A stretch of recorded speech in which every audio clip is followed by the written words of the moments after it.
Members of the media, ladies and gentlemen, good morning. Nigel had a very impressive piece in, I believe, Stabrook today, and I would urge everyone to read that piece because our country and the tenure of the two parties of PPP and PNC, it shows the effect of their leadership failures over the last 5 decades, and it's the reason why we are poor today. I need not go into all the figures about our poverty, 34% poverty in Guyana, youth unemployment, 40%, a decline in reserves. Our foreign reserves is under 3 months, which is the minimum required for any country. Increases in non-performing loans, decline in private sector investments, increases in government consumption spending, which is bad for a country. And these are the problems of the two administrations that over the last 5 decades have been relying on taxation and expensive governments because their party motto is one of party paramountcy, that the only decisions are made at Freedom House or Congress Place and is made by people least experienced or competent to make those decisions. On my way from the airport yesterday afternoon, I couldn't help looking at a few homes that had certain flags and banners. And when I looked, they all came into one category. The oldest, dilapidated, poverty-stricken, symptoms of the poverty in Guyana, those were the ones that has the flags of APNU and PPP. And it shows us what Mishka's talked about there, that sometimes we are the architect of our own poverty because they have beaten us up for so long, reduced us to survival mode. Some people cannot afford to send kids to school. That the sense of hopelessness have paralyzed the people of this country, that they can't see in front of them, that they think that they have to rely on a party that has made them poor all over the years to survive. There's no hope at all. The poorest homes have the flags. That could show the results of a PPP and APNU administration of keeping people poor. Their motto is keeping people poor. And the reason Change Guyana is in this process is because we feel that we have a responsibility, and we feel that, okay, the people of this country had only 2 options, PPP and PNC. And because they are racially dominated, 1 vote Afro, 1 vote Indo. So it creates the corruption, it creates the wastage and the mismanagement, it creates the inefficiency and the incompetence that got us to this level today. And I will go, in my mind, that's the grand betrayal I want to talk about today. It's a grand betrayal by incompetent, corrupt people for the past 5 decades. Now look at the statistics. Guyana is among the poorest in the region. It's the poorest after Haiti. We have a per capita income of only $4,000 US per annum, compared to Antigua, Trinidad, Barbados that are more than 4 times ours. We have tremendous resources, but those resources are not exploited for the benefit of the people of this country. Look at the failure of sugar. Since the early 90s, the European Union gave grants for the government, the PPP government at that time, to take people out of sugar, to diversify, to move away because of the preferential access was against WTO rules. What they did, they misspent that money. They went more into sugar, $200 million on Skeldon. Now, did not last 6 months or a year. Now it's a white elephant. At the same time, APNU administration, without having an economic plan or a transition plan, closed that estate in addition to Enmore and Wales. They had 3 years to find an investor, and they were investors. But they chose to at last minute, after 3 years, failing to negotiate with investors, they close those estates and leave all those people on the breadline. You can see the similarity between the two administrations, right? And today, there is only one choice we have. That is change Guyana. We don't have a choice of PPP and APNU because they are the same. They're the two sides of the same coin. Their policies are the same. Look at their manifestos and compare it with ours. The party paramountcy is the same. The decisions are made at Freedom House or Congress Place without any professional insight, without any competence at all. They are two sides of the same coin. So the choice is not between the two. The best choice today, and I will show you why that is change Guyana. And that's the reason why we got into this, because we're upset that in the midst of abundant resources, Guyana and its people remain poor. We talk about blackouts. Now, the reason for poverty I can separate into 3 areas: the mismanagement and incompetence as regards Gaisuko and GPL, the wastage, the incompetence, which is really a destruction of value that robs us of our resources, the wastage, which is the destruction of wealth and value, and the corruption, which is theft and abuse of public office. That's the real crux of poverty in this country, and the real reason for our underperformance, the reason for us being left behind when other countries are accelerating forward. That's the reason for the failed leadership: mismanagement and incompetence, wastage, and corruption. Look at the incompetence. I mentioned Gaisuko, but also GPL and all state corporations. Now, state corporations represent significant assets belonging to the people of this country. But in the hands of PPP and PNC APNU, what happened? Over $100 billion had to be given to support Gaisuko and GPL alone. And I've said this, you know what that could have done to this country to alleviate poverty and economic projects in all regions, jobs for the youths. Look at GPL, $8 billion in the last 2 years of deficit. And after this election, you will see what happened. You will see how we have to cover that more than $8 billion because they're renting generating sets to cover the deficit in generation, which I had put out under tender 50 megawatt. It would have been installed by now. Look at the difference in the leadership there. Now we're seeing GPL going for dual fuel.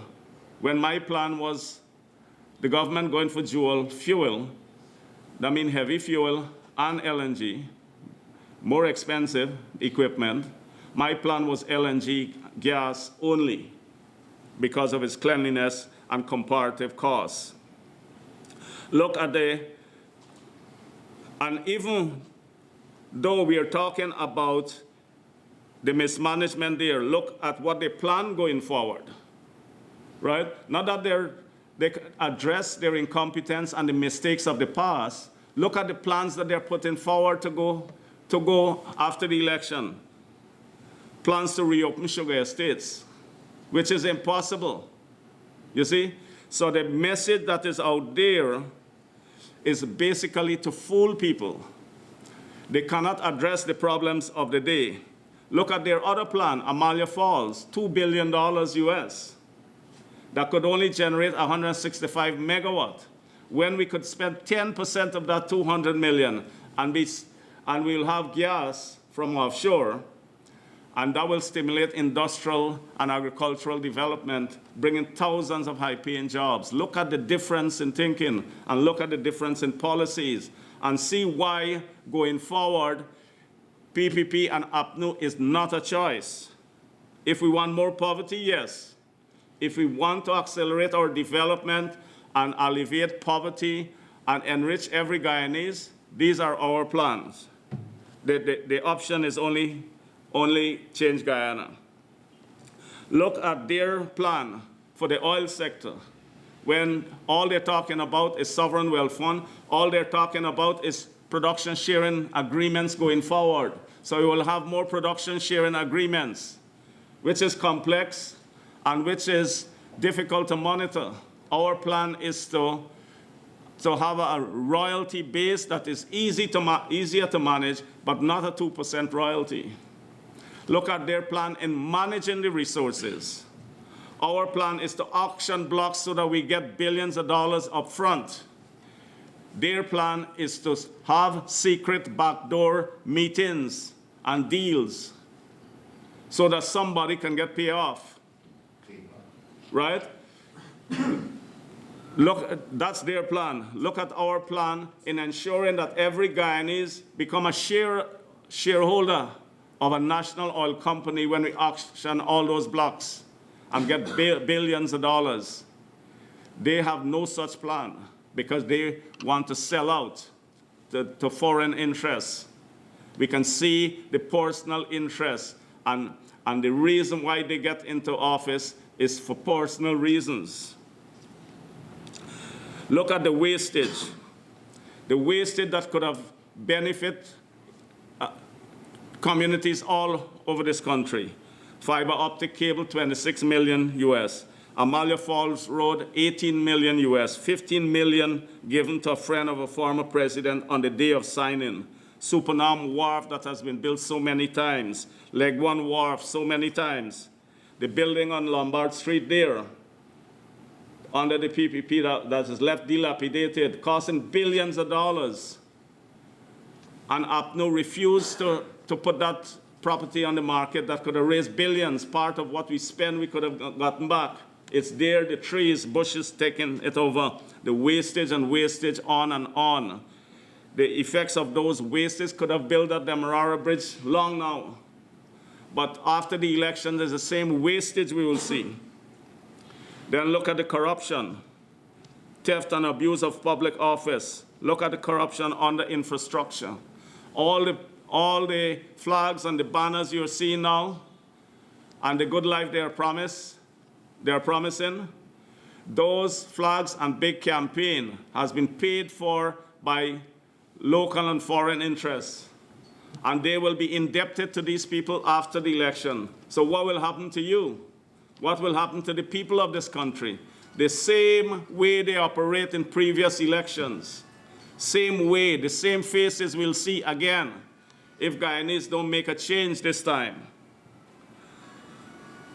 Look at the NIS $30 million, the forestry concessions, house lots at Diamond that was never given to any sugar worker. You know, all these corrupt acts by those in office are what got us in this situation today, where we can't afford the bridge across the river. Look at the sellout. We say from day one we will review those contracts to bring better share of our resources. And look at the experiences of the past. They couldn't manage bauxite, they closed bauxite. What they did, rather than put it on the market and have a tender for the equipment from credible investors who can restructure it on that development plan, right? A development plan that include the workers of bauxite so that they become shareholders. A development plan where you invite a strategic investor, which is our plan, so that we are not only giving away our resources, we're ensuring that Guyanese have a stake in our economy. What they did, they give the equipment, the factory, all the infrastructure, the barges, to a Russian oligarch billionaires. Is that justice? Is that justice? That's a betrayal. And look what happened today. We need to pay taxpayers' money to pay those people now. The same thing with sugar, incompetence at the highest level. When we used to produce 300,000 tons, now we barely reach 92,000 tons. Gaisuco can't pay its bill. Now, after the election, the people of this country have to find $100 billion to pay loans. That's why the high level of taxation will continue after this election if you vote PPP and PNC. What we will do, we'll call the creditors together, and we're going to say you have to take a haircut. Take it or leave it. We need leaders like this. Right? We give you 20 cents a dollar. Take it. 20 cents to the dollar. Take it. You supported a corrupt government to release Gaisuco from that bondage, to release those lands from the bondage, to release that bondage from the backs of the taxpayers, because if the taxpayers will have to cover it. You see, look at the option we are bringing. The same thing they did with bauxite, they did with GT&T shares. Why did they give it to the workers of GT&T so that Guyanese retain a stake in our economy, so that when they retire, that become their retirement? Right? Pass on for generations. The shares in that company, they give it to Chinese who they never know before. And they transfer the share certificate without collecting $5 million that is still owing. That was the kickback. That's why we are poor today. Look what they do again with another bauxite company recently. Until today, we don't know the royalties we're getting from forced bauxite. They're saying we have the cleanest bauxite in that facility. The minister jumping around, the cleanest, applauding the foreign investor. Until now, they can't tell us what royalty we're getting. Right? Again, Guyanese not giving us stake in our resources. Look what they did with the Marriott. Until today, not $1 of tax, not $1 of dividend, and taxpayers, $80 million gone there to give Marriott a free hotel. Not $1 of dividend, not $1 of taxes. Until this day, while we have 2,000 depressed communities in this country, while our kids can't find jobs, while UG graduates have to migrate. That's an injustice. That's the economic injustice we are talking about. That's the betrayal by people who should be representing us. That's the challenge we have today, fellow Guyanese. That's what we have to uproot come May 2nd. We have to uproot the PPP and the PNC from the corridors of power in this country. Only then we'll be released to become rich. Guyanese ought to have been rich today. But all these failures, the corruption, the wastage, the mismanagement, the incompetence, has caused Guyana to be poor unto this day. And we can see similarities with many other countries. Many other countries. One in the papers today, one country, the son of some country, some president in Africa, Equatorial Guinea, one big yacht, travel across the Atlantic to attend Carnival. You don't know how much billions of dollars for this son of that president to attend Carnival. That's the same thing we're happening in Guyana. Private jets to have weddings in St. Lucia. One minister in the PPP couldn't afford, after 10 years of law practice, couldn't afford a home. After 4 years as a minister, 4 brand new property in Queenstown. You see, that's the corruption we are talking about, and that's why Change Guyana is in this, because we can see no future with the PPP and the PNC going forward. Because not only they've made these mistakes and leadership failures in the past, from their conduct, their narrative, And the promises that you're seeing, the shallow thinking, is the same thing will go on after the elections if we select them again. The same faces we'll see again, the same corrupt practices. Look what they did with our oil and gas.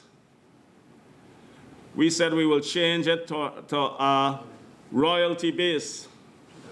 And our creative plan, how we're going to do the sovereign wealth fund, in the first 3 years, we will ensure that monies are used for health care, free education, and other things to upgrade, to create jobs, and to release depressed communities from poverty. And only in year 2023, we will activate the sovereign wealth fund. But then we'll take the minister out of that, any access to that, and have Parliament doing the appropriation, have specialized funds only that the minister can access. Look at the difference between Change Guyana and the PPP and the PNC. Until now, none of them have any comprehensive plan for our oil money. All they're talking about, inviting a big group in Washington for a private meeting, inviting a big group from Wall Street and all over to buy 1 million barrels of oil under closed doors when these things are done electronically. The same thing the PPP will do. You know, the same thing. Who can trust these people to manage our affairs and to spend our money? We don't want to be like Equatorial Guinea or Nigeria. Change Guyana will make us more like Dubai.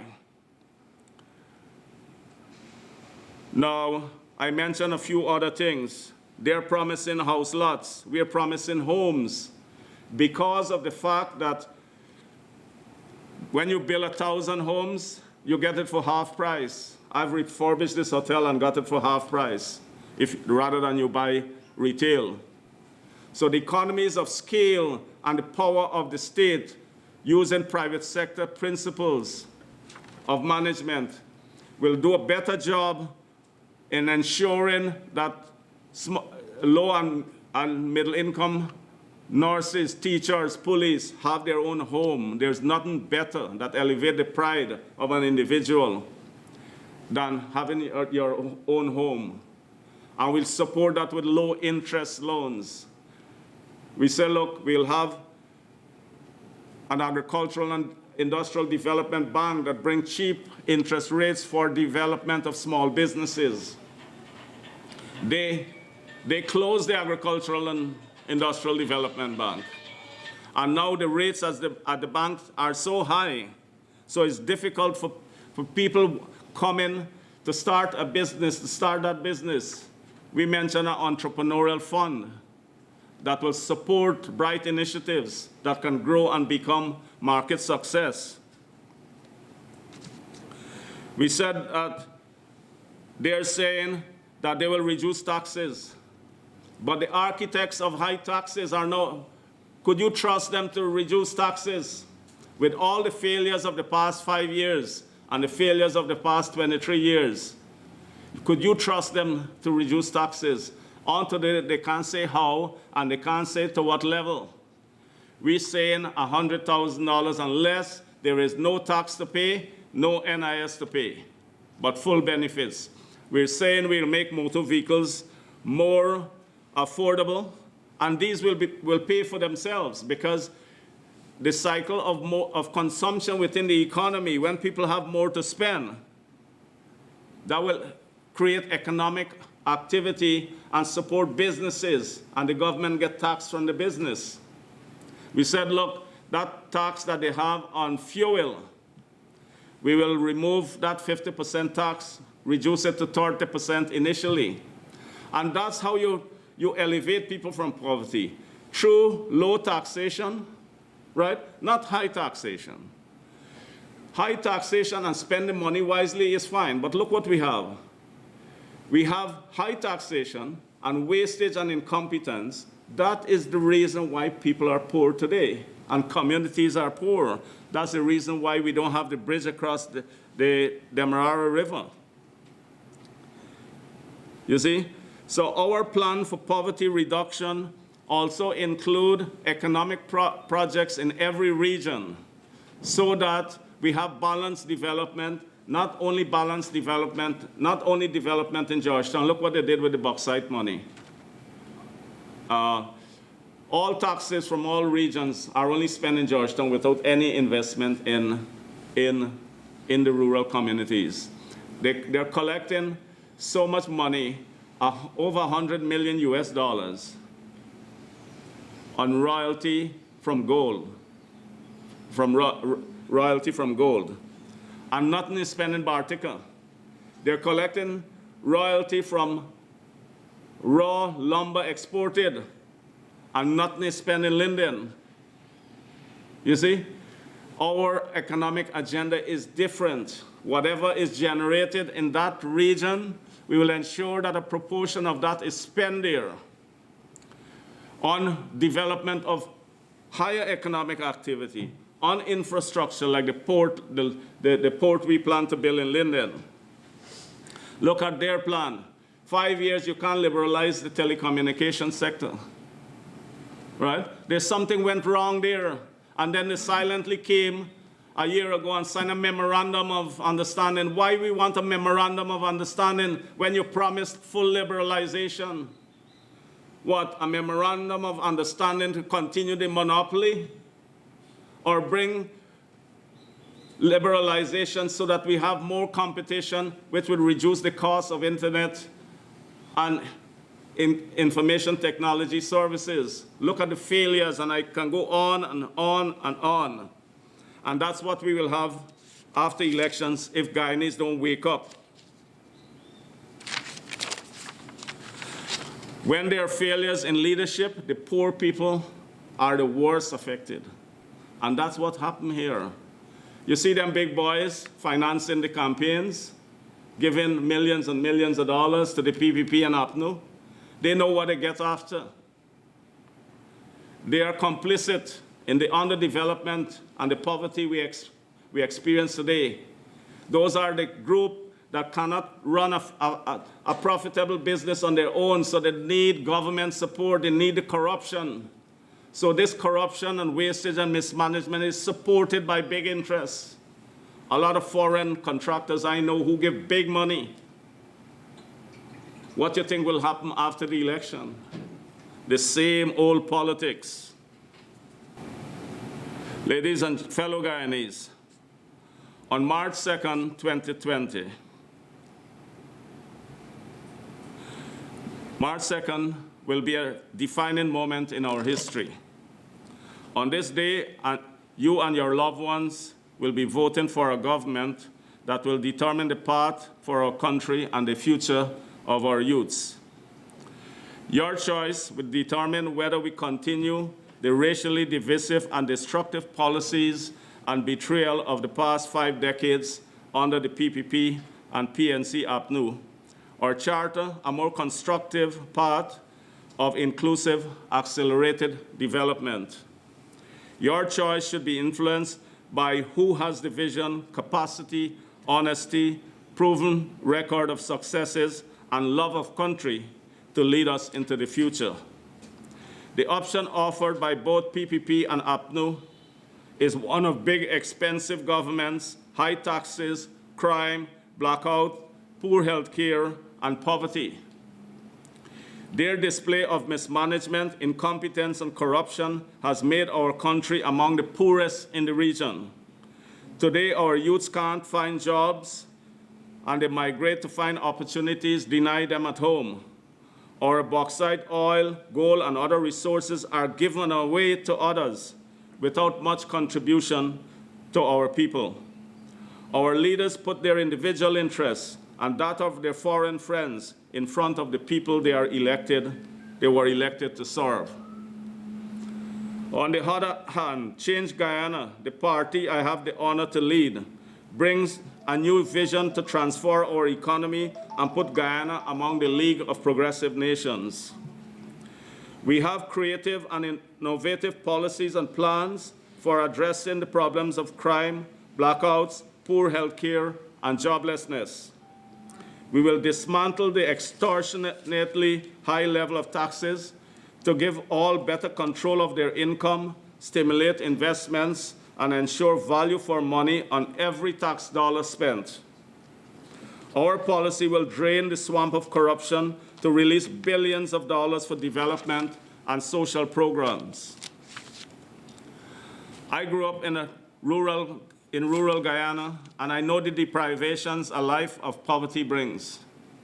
But with hard work, persistence, and an ability to address problems, I have achieved significant successes.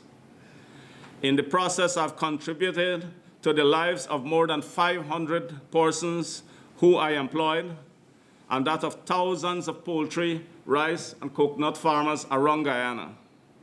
You can trust me to bring the same successes to your life by addressing the seemingly perennial problems of crime, joblessness, and blackouts.